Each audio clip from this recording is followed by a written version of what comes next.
I'm actually coming to you from New Jersey today. I've made a career out of being in the wrong place at the right time. And that's really the crux of emergency management.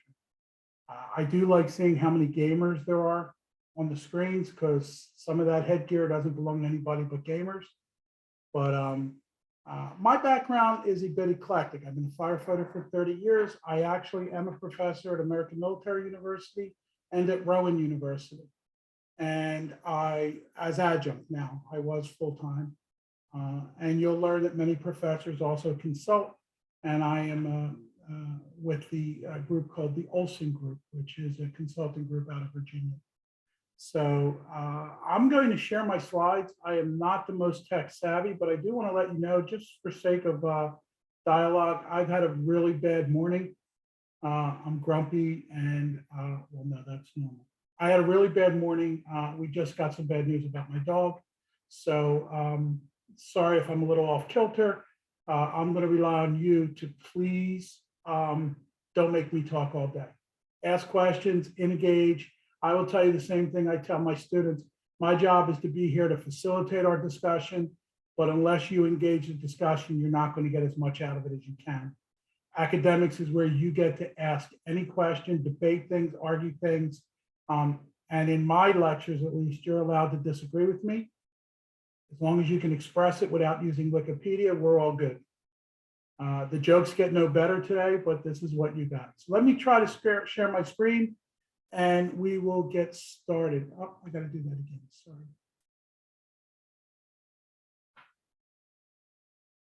Let me do that again. Sorry.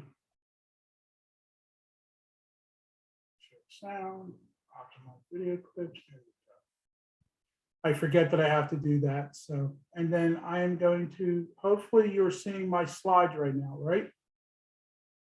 I hope. No, yes, maybe. Okay, good. So we're going to talk about crisis communications. And, you know, this whole issue has evolved and matured over time because, well, the way we communicate has matured. You know, I joked about seeing so many gamers in the room, but the reality is that we're going to talk about a variety of topics, including where people get their information, because the world has dramatically changed. So the objectives for today is to look at really how we perceive mass media, which has changed. The definition has dramatically changed. I'm also hopefully going to open your eyes to what really drives media. And I think most of you will probably know the answer. We will discuss the notion of mass media. We'll talk about mass media's role in disaster operations, because there is a role and an activity, and it has to be fed. We'll talk about media and how media can help you in business continuity and emergency management planning, response and recovery. And we'll explore concepts of message mapping. If we have some time, I'd like to show you some slides and videos as well. A little bit about me, you can read that, but basically I've been around for way too long. I've been active in public safety and emergency management for some 40 years. I reached the rank of Assistant Chief Safety Officer in my firefighting career, and now I'm just the old guy at the firehouse. I do teach Homeland Security, emergency management. I lecture all over the country and have done some international travel to lecture, including Canada and the Caribbean. I only pick good places to go. Well, if not, why bother? I have a fellowship in public health leadership and emergency response, which is interesting because I'm literally one of probably 7 in the New Jersey that were pandemic planners. Our sole job in the early 2000s was to plan for, prepare, and advise on pandemic planning. So if you have questions about pandemic, about this particular virus and this particular issue, I'm happy to share it with you, especially in the context of what we thought would happen and what is maturing now. I am a member of the International Association of Emergency Management. As a matter of fact, I'm president of Region 2. And I'm a member of a group called InfoGuard, which is an FBI public-private partnership. So actively engaged in maintaining knowledge of what is going on in the community is very, very important. I want to ask you a question. Are you seeing the big slide or are you seeing the slide with my notes on it? The little slide with the bullet point notes, yeah. All right, let me fix that. Not on me. What is mass media is an interesting question. Mass media has kind of evolved, but it all is the same thing in that mass media's job, media in general's job, is to tell the story. The question becomes whose story? So mass media is a method of communication. It's intended to distribute the story to the masses. The problem is that the conversation can be steered and guided in a variety of ways, just as individuals' truths are different by perception. So for sake of our conversation, we're going to include television, radio, newspapers, magazines, and the internet into mass media. The internet is one that most people are very surprised that I include in mass media, but in this day and age, the surprise is getting less and less. Everything in media is about content. It's always about the story, not just to get the story correct, but the content so that broadcasters and publishers can sell space and advertising. So think about it this way. You have to have the right audience. You also have to have the correct advertisers. And the only way you get the advertisers willing to pay is by offering them an audience for their message. And that's really what goes on. Content can steer a community's perceptions, attitudes, and we've learned that. We've seen that both in an election and we've seen it now in misinformation. The more we research a lot of the information that's out on mass media and social media, the more we find it's actually very few accounts or individuals that are triggering large scale misinformation. And sometimes it's for sports, sometimes it's deliberate misinformation, sometimes it's strategic marketing, sad to say, but I think that's kind of true. So internet really is the one location. We're going to talk more and more about how internet is used more and more for gathering information. But there was a day when television was king. And there was a reporter, for example, Walter Cronkite, who, if Walter Cronkite, and think of the three evening news channels, ABC, NBC, CBS, and if their commentator on their nightly news said something, in many houses, that was fact. And Walter Cronkite was one of those examples where the individual's integrity was far more important than anything else. So stories were driven by content and meticulous review and auditing of the information to assure that we were projecting the most clear news. And news was longer. Now news is much shorter. Each story is much shorter. We'll talk about that. Before that, believe it or not, there was radio, and radio was the primary news source all during the 20s and 30s. People surrounded themselves. There weren't TVs in homes on a common basis almost to the 50s, or 50s, 60s. Newspaper, magazines are still used today. Blogs have become very popular. I don't accept blogs in my classes, and I don't accept social media in my classes because those two things are published by individuals or by groups that easily can manipulate or modify the truth without peer review. And we'll talk a little bit about that.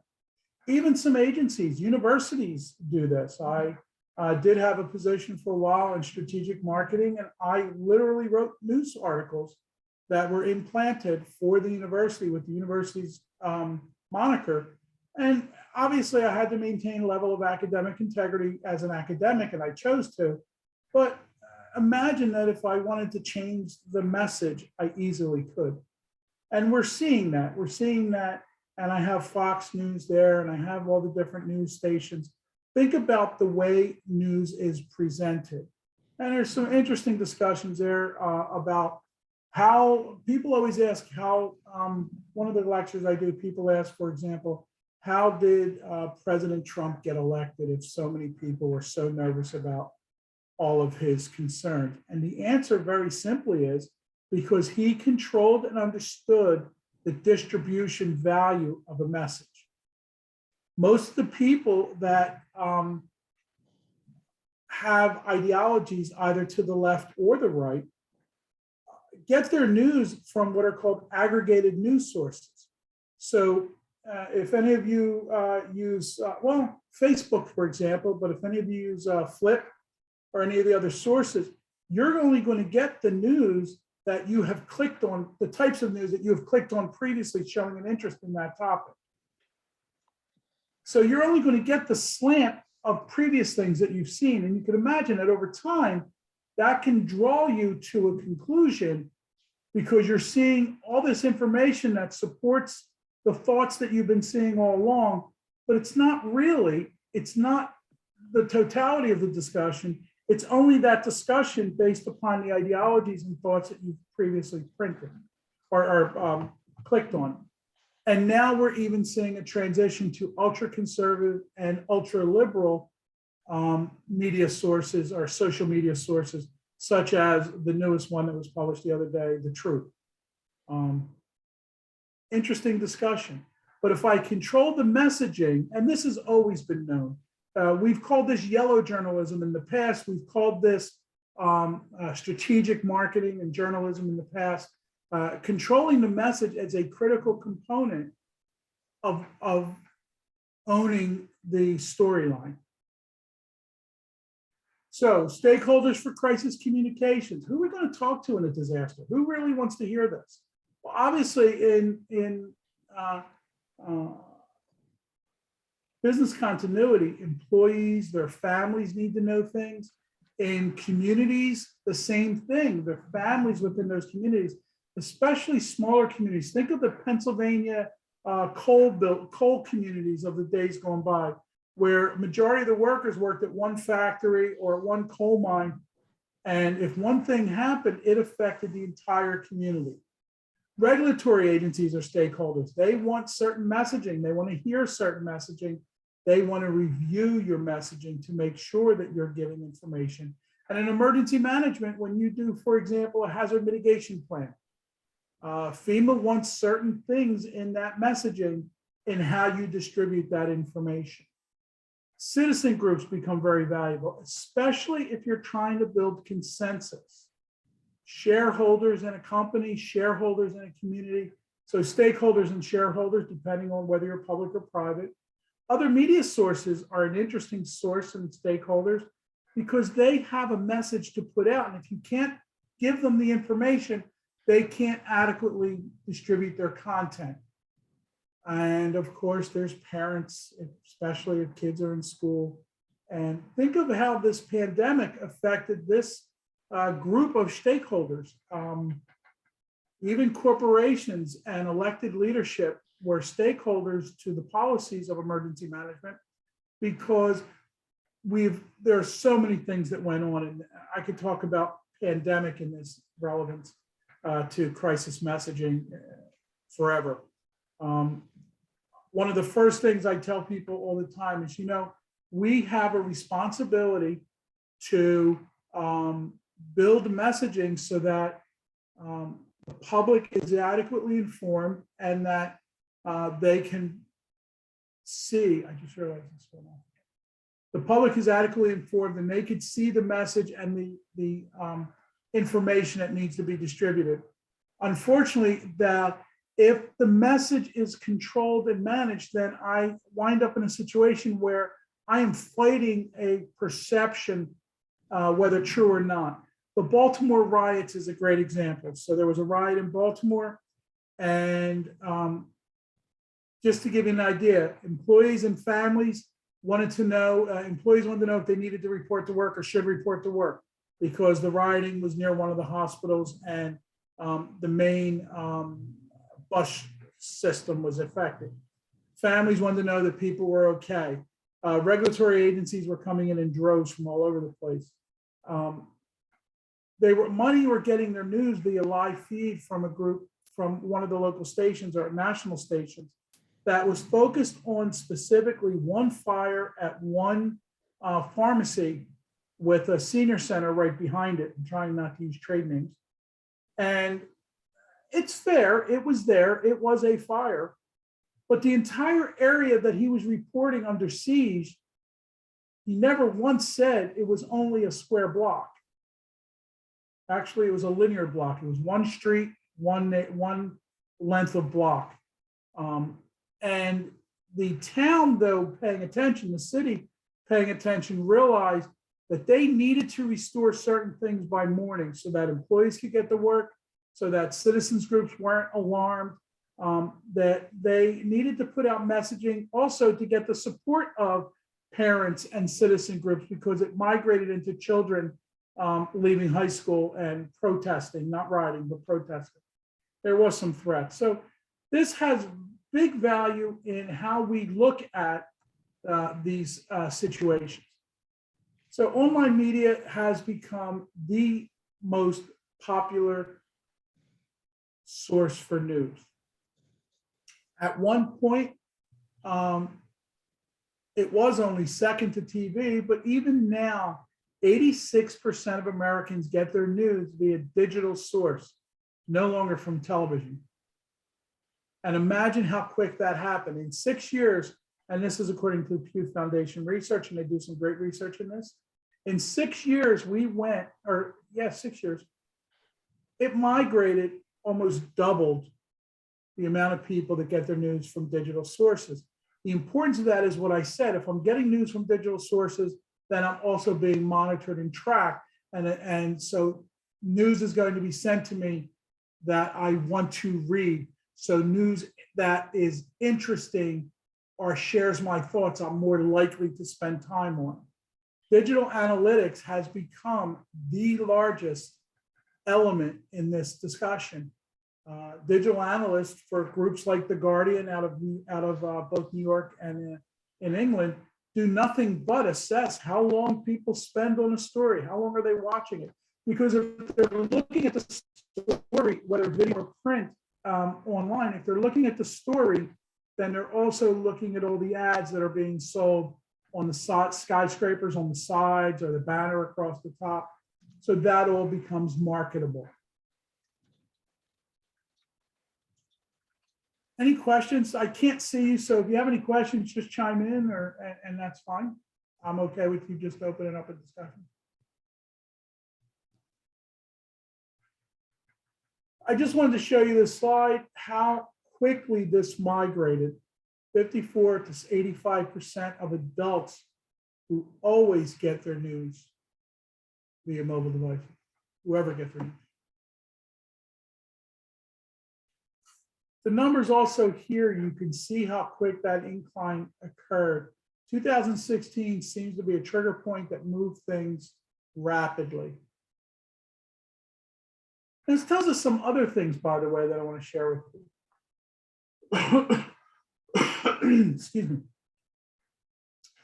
One of the things that's changed in the last couple years was population tended to get their news via, as I said, aggregated news sources, social media, and the like. That started to change, and it depends on your age, but it started to change, and individuals now start to go to the news companies or entities sourced directly. Newspapers all have websites now, magazines, and electronic media, television. The problem is that more and more, one of the problems I'm starting to see is that more and more of that information now is behind a paywall. And so obviously everyone's trying to survive. They're now selling subscriptions to their sites, which is part of the business, except that that also means then that I have limited access to what we generally consider as popular news. And that's a concern, especially as we start to look at diversity, equity, and inclusion issues. Who is having access to this information? How's the information flowing? Who's receiving it? But more importantly, it also starts to tell us that we can no longer do a press briefing and assume that that's enough to get the story out. We now have to have duplicity in everything we do so that we are now putting sources out and spending time and effort to make sure that our releases, our press information is going out via interview. It is also going online. So you're seeing a lot of streaming, particularly in the pandemic. Almost all the states stream the governor's briefing so that they can be seen with public health and the like. We now have to put it out in various forms, because if I assume I'm just going to put it out on the internet and the public will see it, there's a whole section of the public that might not have access to that digital information or may not choose to have access. My 85-year-old mother may not have access or choose to have access to computers and smartphones and the like. Yet she is just as vulnerable and needs access to that information, especially if there are orders to evacuate, orders to whatever the protective action recommendation really is.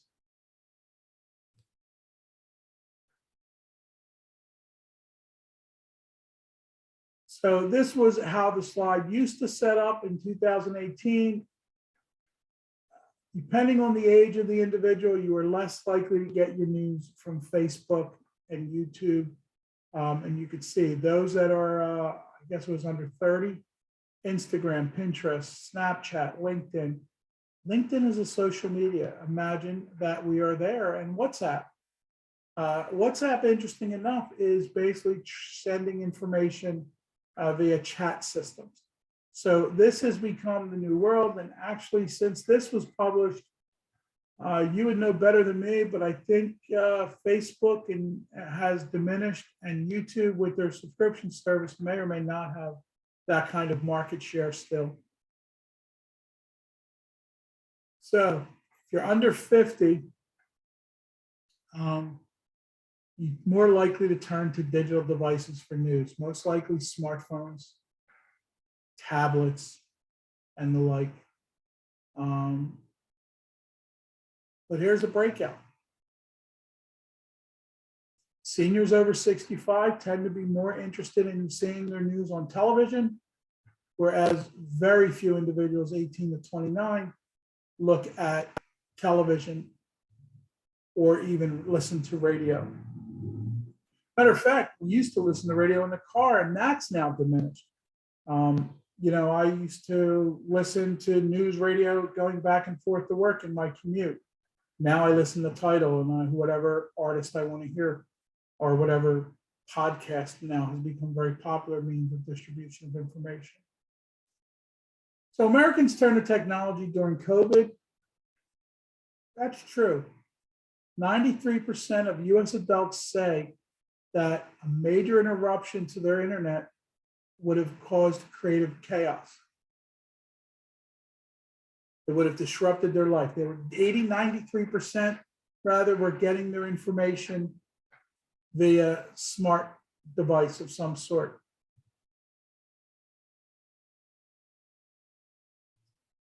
So this is how it's affecting us day to day.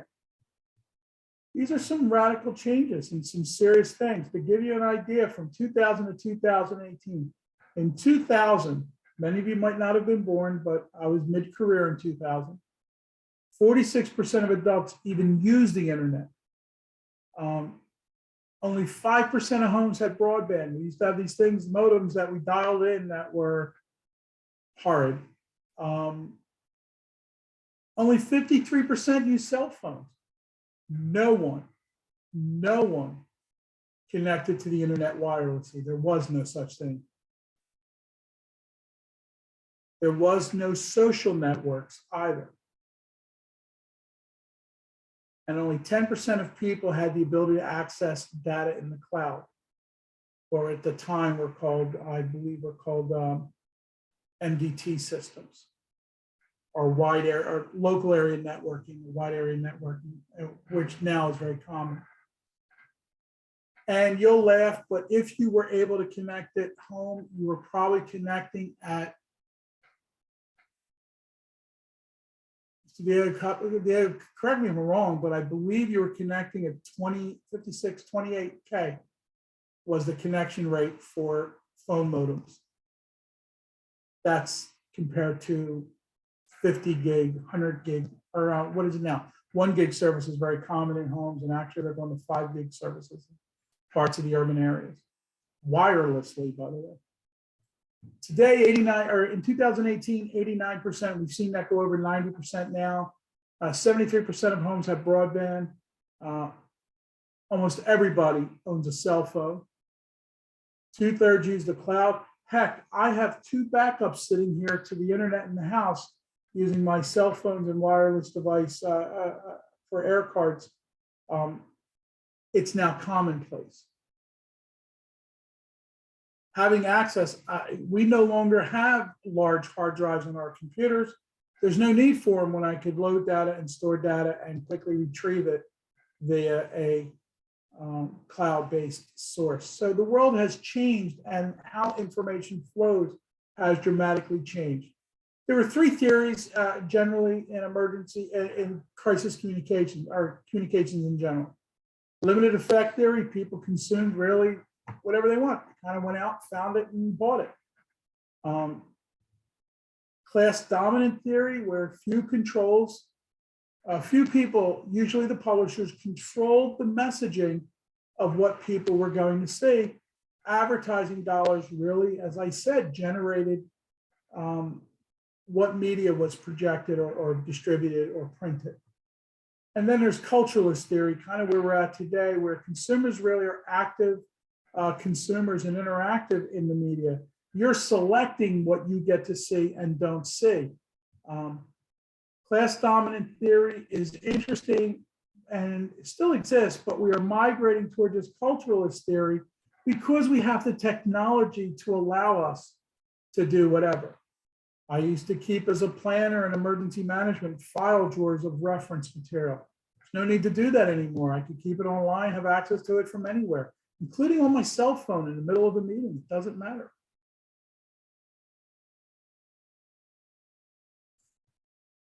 Hold on one second. Yeah.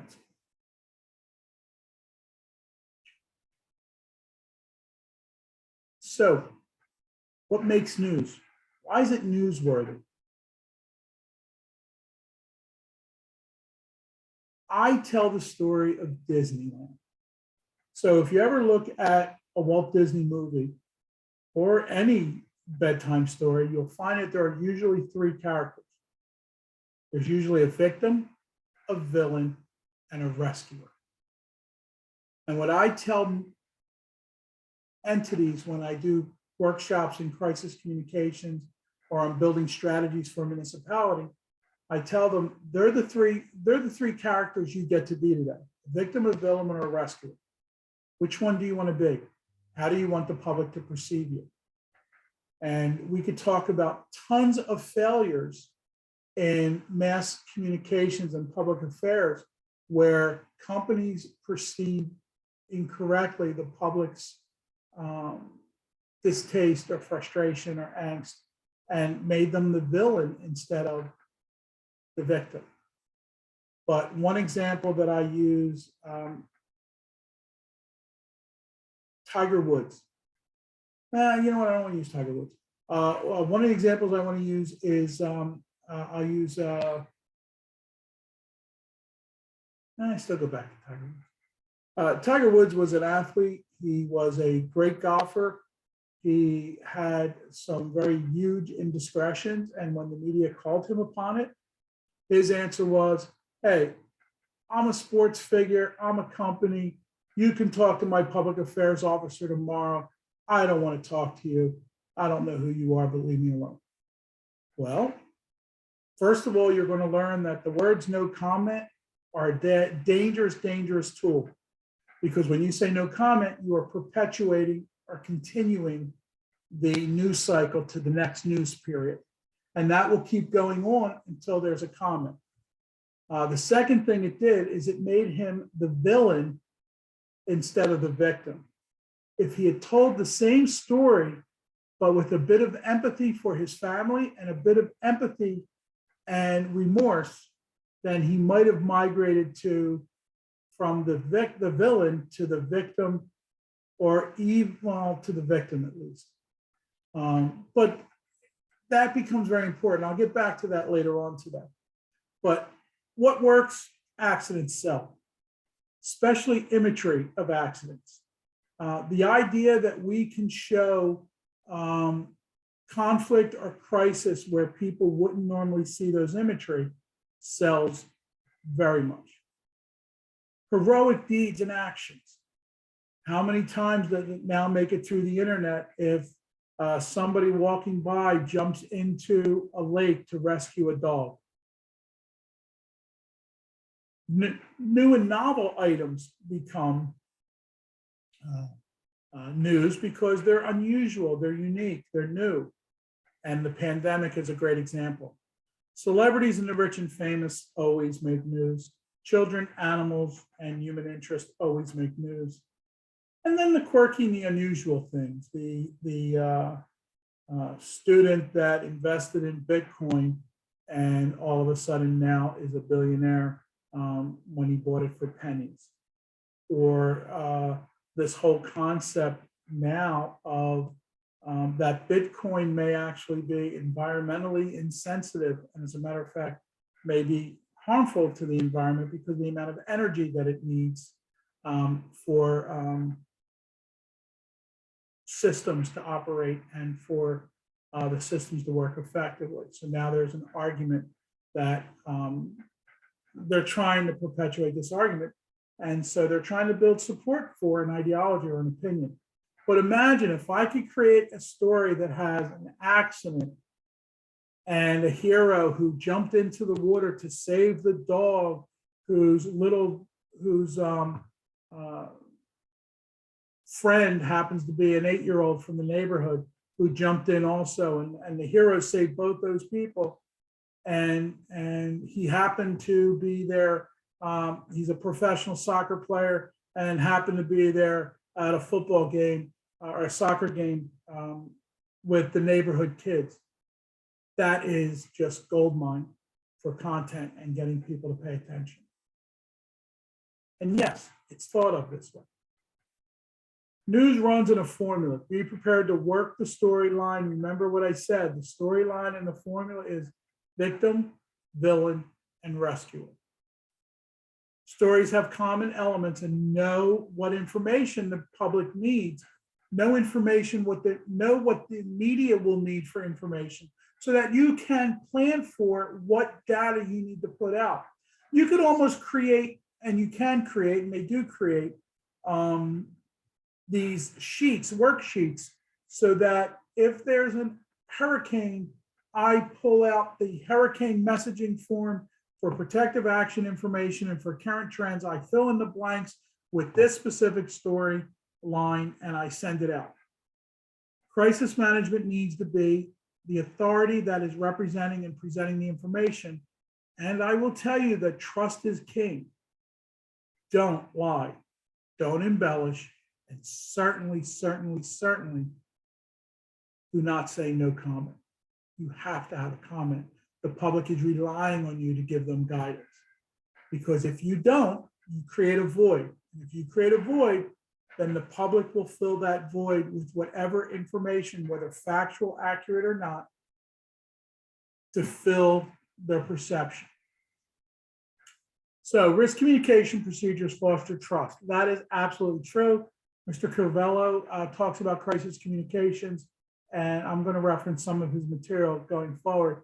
But this is really some of the authors that you need to pay attention to. Crisis plus heightened public emotion. Imagine in the middle of a crisis, the emotions involved. I shut down a school because of pandemic in a day. It's sad. In a week, it's frustrating. In 5 weeks or 5 months, the emotions are riding extremely high. There's also limited access to facts. That problem with the pandemic created issues. So I had the pandemic, I had this emotions and politicizing of the disaster, which really caused chaos. And then I had limited access to true facts or debating what is fact versus what is not. Almost in some cases, making the argument that some of what we knew in the practice of medicine and the practice of public health was not real. And then you add rumors, gossip, speculation, such as what we've seen on the internet, and you create a very unstable environment for adequate distribution of information. So I often tell people, and this isn't my thought, this comes from Corvello and others, be first, be right, and absolutely be credible. Don't ever forget that your job is to stay on message and to inform the public of what they need to know so that they can react according to it. And I tell people, plan to lead. Use your communications activity to plan to lead the event, to plan your narrative to meet the objectives of public information, and many times it's surrounding the protective action recommendation. So what information is critical to convey? Messages have to be prompt, but they have to be accurate. What are the messages to be delivered prior to, during, and after an incident? We certainly can plan for these things, right? We generally know what the public's going to need to know. We know what their questions are going to be.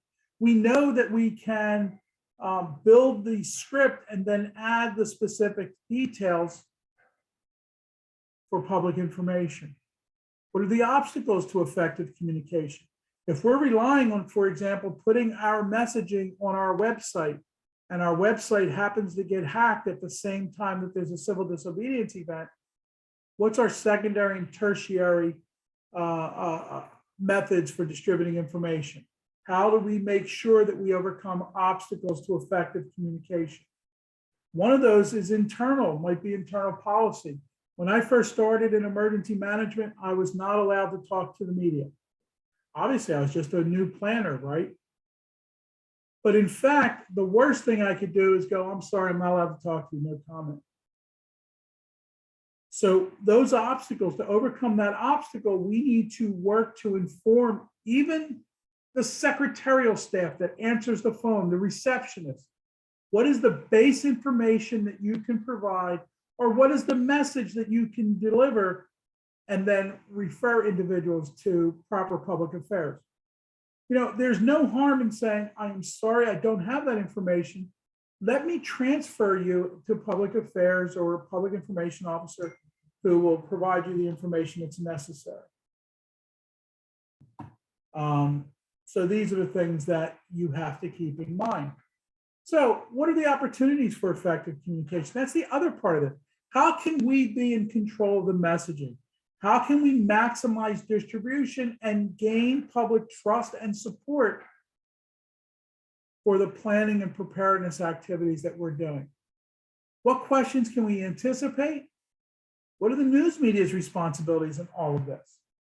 And do reporters meet those? I often tell people, reporters absolutely are not your friends. They're not supposed to be. But they're also not your enemy. And I think that we have to not think of media as an enemy or as a frustration point. We have to think of the media as a group to provide information, and that we need to project that information in a way that the media can absorb. A great example, if you think that you saying we're going to meet with you at 3 o'clock to a reporter, and the reporter is going to wait that press briefing till 3 o'clock, you're wrong.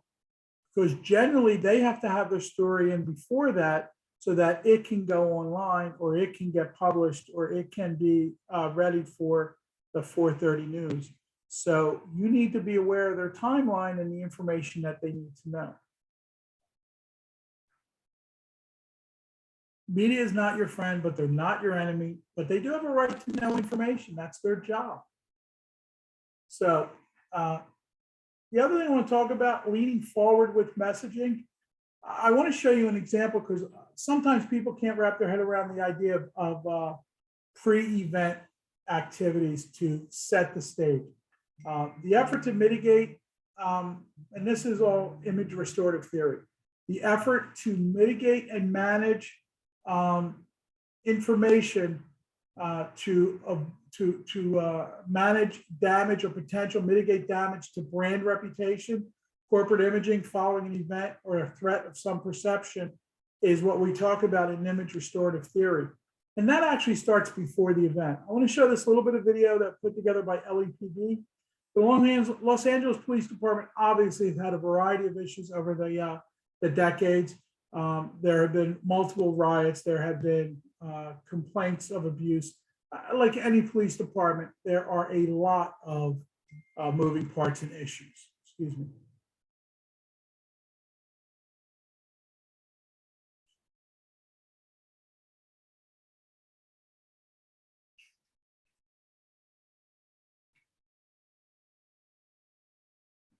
Let's see if I can get this to play. Hello everyone, my name is Patricia Sandoval and I am the commanding officer. First time. Hold on 1 second.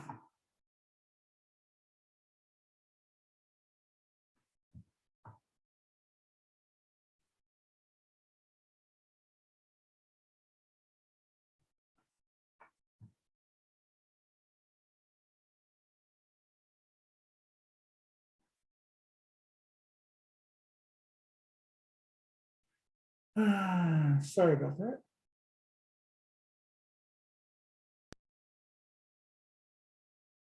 You should be able to see this video now.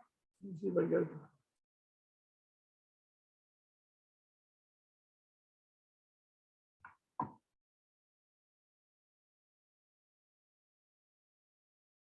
As to how we conduct business on a daily basis. You know, it never fails. These things all work when you want them to and never when you need them to. All right, I'm going to let that go then.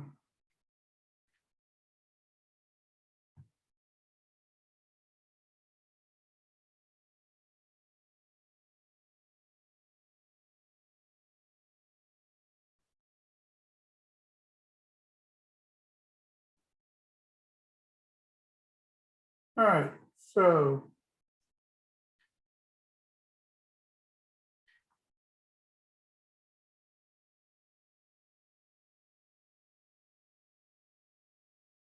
sorry about that.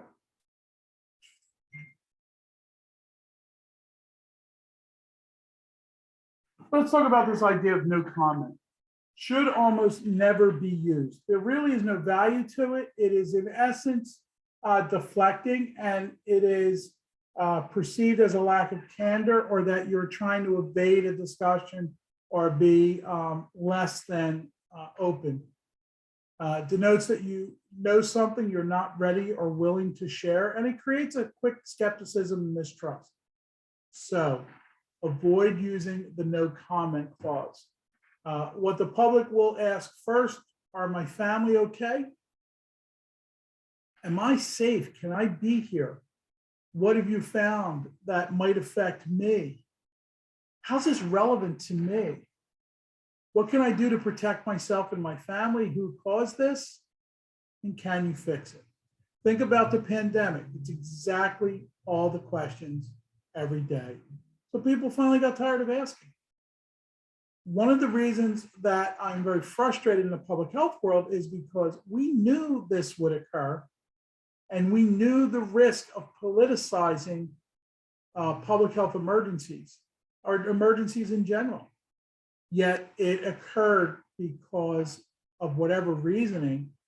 One of them is that, you know, the concept that people need to understand that there is always this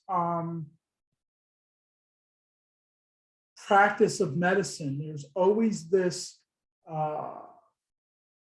coordination idea that you can see my slide, right? No, Anthony. Negative. Realize that. I'm sorry, people, that I'm having such issues. Now you should be able to see it, correct? Correct. Yeah. So there's always this issue that we need to be able to have time to process a crisis, and especially something novel like a pandemic, a novel virus. The data, the science wasn't matured enough yet, and it still isn't, to know exactly everything. So the public got frustrated in not hearing definitive answers and also hearing conflicts. Well, They want to know, how do I protect myself and my family? Initially said, don't wear masks. Then we said, yes, you have to wear a mask. Now we're saying, we said cloth masks were okay, and those things. Now we're saying, no, you really need to wear KN95 masks or some other, whatever the highest level of protection available to you is. And so it confuses the public. What the media will ask for first is what happened. Be prepared with this. Have your scripts ready. What happened? Who's in charge? Has this been contained? Are there victims being helped? And what should we do? How do we plan for this? Do we know what happened? This is why we keep going back to asking questions about Wuhan. And as I've said to you before, there's always a victim, a villain, and a rescuer. So this is what a press release looks like. I just wanted to give you kind of a quick gander at a press release. They vary in form, but generally speaking, you always have a timestamp on it so that we know this information is valid at this time period. You always have a title and location for it. It's valid this time in this location. Your intro paragraph will provide points of contact and information. You always do the who, what, when, where, and why. And you also give a basic bio of the storyteller so that really what you're doing is you're telling them, look, you should listen to this person because this is who they are.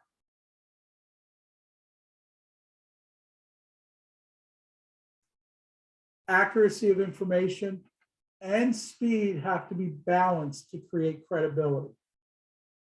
If I get information out, but I went too fast and it's not validated, then you can run into misinformation. In the pandemic, in the beginning days, you could see the crushing demand for information and the speed that information was trying to be put out on something that there wasn't detailed information on yet. The other thing I tell people all the time is lead with empathy. Many times, if you look at public safety press briefings, Philadelphia recently just had the death of 13 children at an apartment building. And the fire marshal, when they were interviewing him, didn't start with, well, our personnel were dispatched at such and such, we arrived at such and such, we were in service within 4 minutes, da da da da da. He started with, before anything else, our hearts and condolences go out to the community and the family for this horrible, tragic loss today. We promise you that we will get to the bottom of it. We promise you we will investigate what happened here and how to avoid it going forward and who is accountable. That's how he started the conversation. That is a lot better than the sterile and somewhat defensive, but we were here within 4 minutes and the building was fully involved. He got to that part of the message, but not before he was empathetic and sympathetic to the needs of the community, or the loss rather, of the community and the family. There are 5 rules really for building credibility and trust. Accept and involve the stakeholder as a partner. Remember we talked about stakeholders? So treat them as though they're partners in this story, because they are. It's their story as well as yours. But make sure the information is credible. Appreciate the public's need and concern. Be sensitive to their human condition of what's going on. People worry, they have fears, they have sensitivities. They don't perceive the world uniformly in one way. Different people perceive threats in different ways. And putting out a message in crisis times is understanding that perception and trying to help people to see the storyline as you need it to be told. Be honest and be open, because once you lose trust and credibility, it is almost impossible to get it back. Work with other credible sources is very valuable. And meet the needs of the media head on. Know what they're going to be needing and be prepared to address their demands, their requests, or they're going to go somewhere else. Never mislead the public by lying or failing to provide information. Conflicts and disagreements really will occur and among organizations as well as between media and spokespeople. Don't do that though. Coordinate your information with other public information officers so that you're leading with one uniform message. Or else what happens is that media can use that the fact that there's conflict as part of the story, which is legitimate. Be sensitive to people's fears and worries, and work, as I said, with the public to keep them informed, to dispel misinformation. One of the things in pandemic I wish more effort was spent on was a concerted effort to dispel misinformation. There was effort, it just wasn't severe enough against the tidal wave of misinformation that was out there. So let's try this one and see if this works. And if not, this is a press briefing going back to President Trump's day. And you can just see the posture, the attitude, the disposition, and almost see right where it went wrong.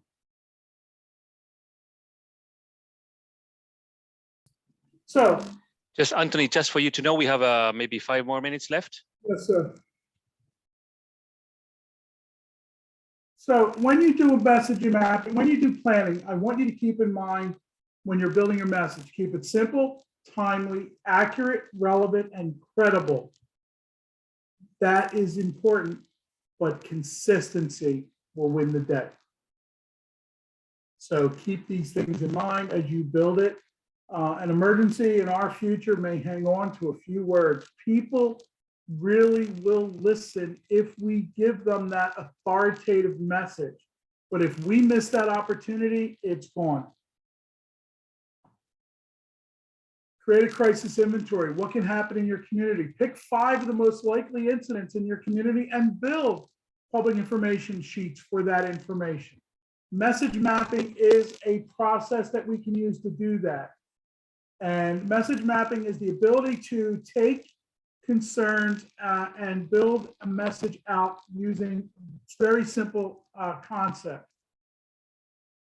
The goal is to inform and to stay on track. So keep this in mind. First of all public information should be written to a 6th grade level. Second, 3 short sentences that convey 3 key messages in 27 words. So what are those 3 key messages you need to get? What is it so important that you've got to tell the public? They got to leave knowing these 3 things. And then how do you say it in 3 sentences, 27 words, and 9 seconds? Because the average broadcast is 7 to 9 seconds on an interview.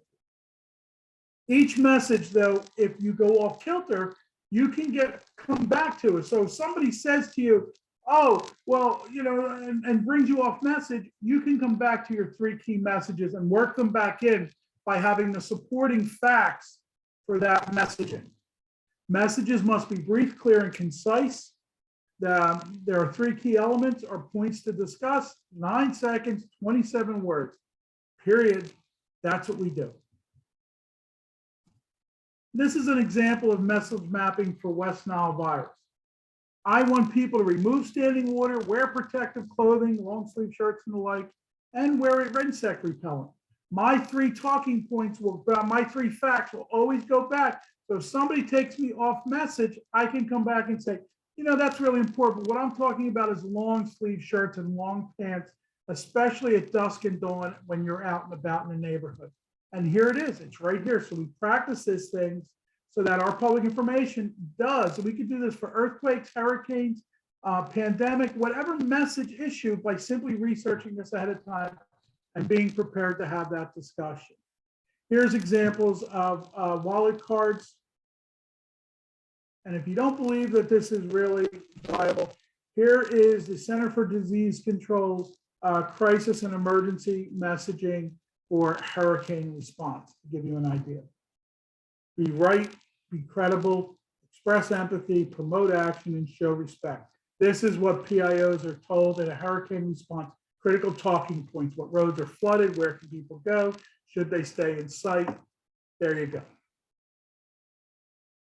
So these are some of the sources that I used, and some of them are newer, some of them are a little older, but the messaging is still the same. The process is still the same.